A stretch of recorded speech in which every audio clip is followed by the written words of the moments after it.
Stop scrolling right now, because one of the most terrifying matchups in women's MMA history might have just been set in motion, and this time, it's not hype, it's not media noise, it's coming directly from the top. Amanda Nunes, widely regarded as the greatest female fighter of all time, has sent a message. Not subtle, not respectful, direct. Her target, Dakota Ditcheva, the undefeated, fast-rising destroyer who's been tearing through competition like it doesn't belong in the same cage. So, I'm just ready for the day, you know? I feel like I'm ready for her. And when Nunes says, anytime, any day, any place. So, I'm ready on her, and when she 100%, we're gonna make... That's not promotion, that's a warning. Because when you understand who Amanda Nunes is, the weight of those words hits differently. This isn't just another champion talking. This is a fighter who didn't just win titles, she erased legends. Ronda Rousey, knocked out. Chris Cyborg, destroyed in one of the most shocking upsets in combat sports history. Holly Holm, finished. Nunes didn't just defend belts, she dominated eras. Her record, 23 wins, 5 losses, with 13 knockouts, only tells part of the story. Because what made with cold shrimp, Chris Cyborg is in the black to be strategic. Nice. Oh, dude. Cyborg's real. Amanda Nunes. She's still confident.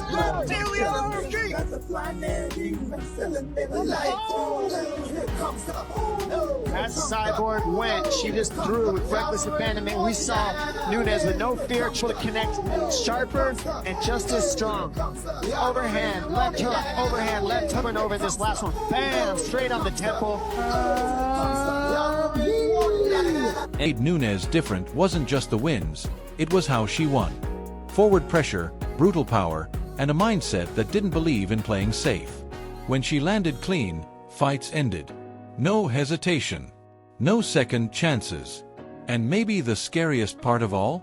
She didn't leave the sport because she was declining. She left at the top. No questions. No doubts. Just dominance. Which means if she's talking about sprinkle on my TKO or KO, I will tell you the confidence that she's going to have now getting up is going to be unbelievable. And there it is. Beautiful knee from the plum. And Ditcheva beckons Jenna Bishop back to her feet and goes immediately on the attack. Oh, right hand. In trouble. And that does it. First round finish, and Dakota Ditcheva silences. Coming back, it's not to participate, it's to prove something. And now, her attention is locked on Dakota Ditcheva. But Dakota isn't just another rising prospect. She's a problem. 15 fights, 15 wins, 12 knockouts. That's not a good record, that's controlled destruction. She doesn't edge out decisions. She doesn't survive fights. She ends them. Fast, violently, efficiently. Her Muay Thai base makes her one of the most dangerous strikers in women's MMA right now. Devastating body shots, sharp knees in the clinch, relentless pressure that forces opponents into panic. Fighters don't just lose to her, they break under her pace. And that's exactly why this potential fight feels so explosive. Because for the first time, we're looking at a collision between two completely different kinds of dominance. On one side, Your man so passionate, every word I move so descriptive like an adjective. I got a vendetta against people who patented being negative when you should be getting after it. I got facts over tracks, this and that, spitting slow, spitting fast. I could roast, I could gas, think I'm okay at last, but I don't know if you have Dakota, the new generation, undefeated, aggressive, and riding unstoppable momentum. On the other side, you have Nunes, the complete fighter, battle-tested, experienced in 5-round wars, and proven against every style imaginable. But here's where the real tension starts to build. Dakota Ditcheva has never faced someone like Amanda Nunes. Not just in terms of power, but in terms of experience. Nunes has been through everything. Title fights. Superstar, what is up, Fiat? You're the next 15 days, Fiat. Look up your Lord. Great to see you, Fiat. Strong woman, good girl. Looking awesome. Great to see you. Great to finally meet you. Love it, love it. What's the crack? What are you back? Yeah, man, I'm walking myself here. Look, as superstar right here, 100%. Love it, bro. Love the great to see you, Fiat. Yeah. Hey, man, how you doing? Nice to meet you, man.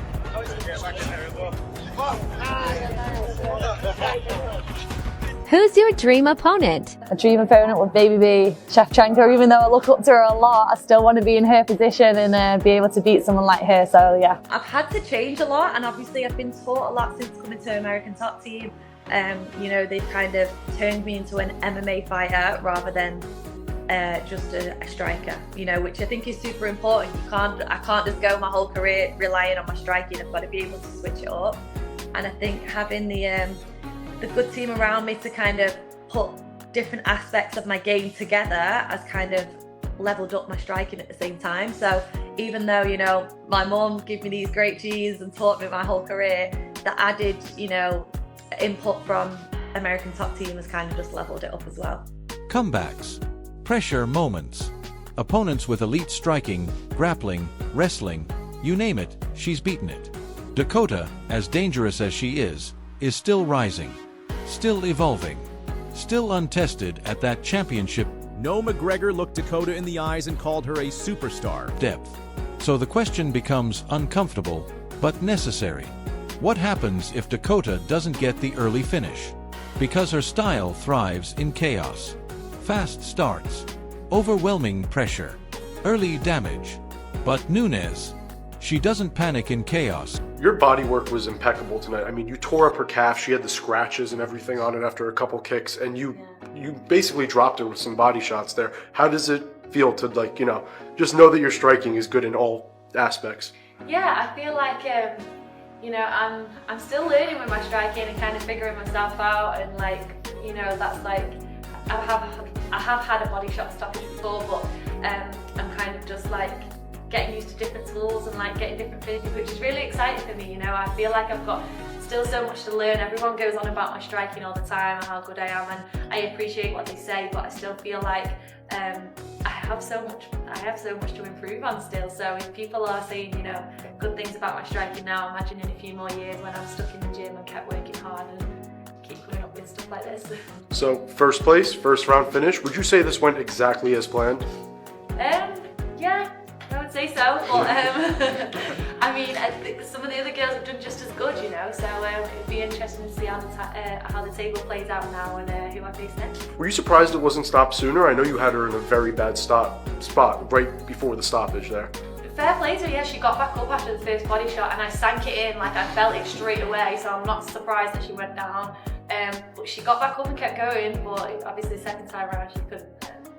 So it was announced tonight, I don't know if you know, but your next fight will be in Connecticut on June 13th. I wanted to ask, what are your thoughts on that? I didn't know that. Yep. Connecticut? I've heard that word before, but I've not really heard much about it. All right. But I mean, I just feel very privileged to be like traveling to different states in America. You know, this opportunity for me is really exciting, and you know, if I wasn't doing a sport like this, I wouldn't be, you know, presented with opportunities like that to visit different states. So, I mean, to me, it's a bonus to go any state. I'm excited. She controls it. She's patient when she needs to be, explosive when the moment opens, and smart enough to drag fights into deep waters where experience starts to matter more than momentum. And that's where legends separate themselves from contenders. Because in rounds 4 and 5, hype doesn't win fights, discipline does. Conditioning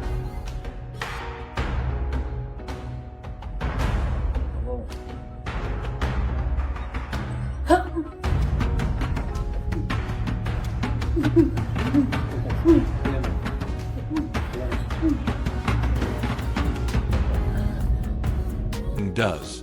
Adaptation does. And if Nunez can survive that early storm, if she can weather the aggression and force Dakota into a longer fight, suddenly everything changes. Suddenly, it's not about who's faster, it's about who's smarter, who's more complete, who's been there before. But let's not deep for sure. underestimate Dakota here. Because this isn't just hype around a young fighter. This is real momentum back. We're going to have a UFC fight. We're going to have a UFC fight. Think of this, on the grounds of the White House. We have a lot of land there. We're going to build a little... We're not. Dana's going to do it. Dana's great, one of a kind. We're going to have a UFC fight, championship fight, full fight, like 20, 25,000 people. And we're going to do that as part of 250 also. We're going to have some incredible events, some professional events, some amateur events. but the UFC fight's going to be a big deal. Backed by real performances. She's not barely winning fights, she's dominating them in a way that makes elite opponents look average. And when a fighter starts doing that consistently, it forces the entire sport to pay attention. That's exactly what happened when Conor McGregor looked her in the eyes and called her a superstar. Those weren't empty words. McGregor built his career on calling his shots, and more often than not, he was right. So when he labels someone the next big thing, people listen. Fighters listen. Promoters listen. Fans definitely listen. And now, Dakota finds herself in a position few fighters ever reach this early in their career. She's not just winning, she's becoming a symbol. The face of a new era. The fighter that organizations build around. Especially in the Professional Fighters League, where she's already become their biggest asset in the women's division. Which is why her situation has become bigger when Conor McGregor calls you a superstar than just fights. Because behind the scenes, there's another battle happening. Yeah, Conor McGregor follows me on Twitter. Like, I was told that as well the other day by my brother's friend. So, you know, things like that are like massive. Superstar, what's up, Fiat? You're the next big thing, baby. Look up your Lord. Great to see it, Fiat. One between promotions. The Ultimate Fighting Championship has been watching closely. They know what Dakota represents: youth, dominance, marketability. The kind of fighter who could carry a division for the next decade. And with legends like Nunez retired, Rousey gone. That was digging deep for sure. Santos is in big trouble. She's in big trouble. Dakota Ditcheva to the body again for a championship. And even Valentina Shevchenko entering the later stages of her career, the UFC is actively searching for its next female superstar. Dakota fits that role perfectly. But instead of making the expected move, she stayed. She chose to remain with the PFL, instantly turning herself into something even more valuable. A centerpiece in a growing rivalry between two major organizations. You're the next big thing, baby. Look up your Lord. Because now, every fight she takes isn't just about her record, it's about proving which promotion holds the real power. And that's where this entire situation becomes explosive. Because imagine the stakes if Amanda Nunes actually comes back to face Dakota Ditcheva. This isn't just a fight, it's a statement. Old guard versus new generation. Proven greatness versus rising. I'm just like, get me anything, literally. But like you said, you know, it was kind of, it's hard. I get it's hard for PFL, you know, they've put all the girls in the tournament and then now they need to find someone that's gonna kind of give me a good competition. They can't give me someone that's, you know, just kind of signed to the PFL and not really had that much experience, because it doesn't make sense. I've just beat Santos very easily. I think that's another thing that I have to understand is, like, if I'd had a 5-round war with Santos, there would have been a few more people in there that would have been more of a match. But dominance. Legacy versus momentum. If Dakota wins, it changes everything.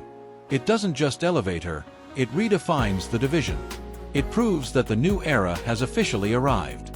That the fighters we once called legends are now being replaced by something faster, stronger, and more aggressive. But if Nunez wins, then all the hype disappears instantly. Because that's the brutal truth about MMA. One fight can build you, and one fight can break you. There's no middle ground. No safety net. When the cage door closes, reputation doesn't matter. Only performance does. Stop scrolling right now, because one of the most terrifying matchups in women's MMA history might have just been set in motion, and this time, it's not hype, it's not media noise, it's coming directly from the top. Amanda Nunes, widely regarded as the greatest female fighter of all time, has sent a message. Not subtle, not respectful, direct.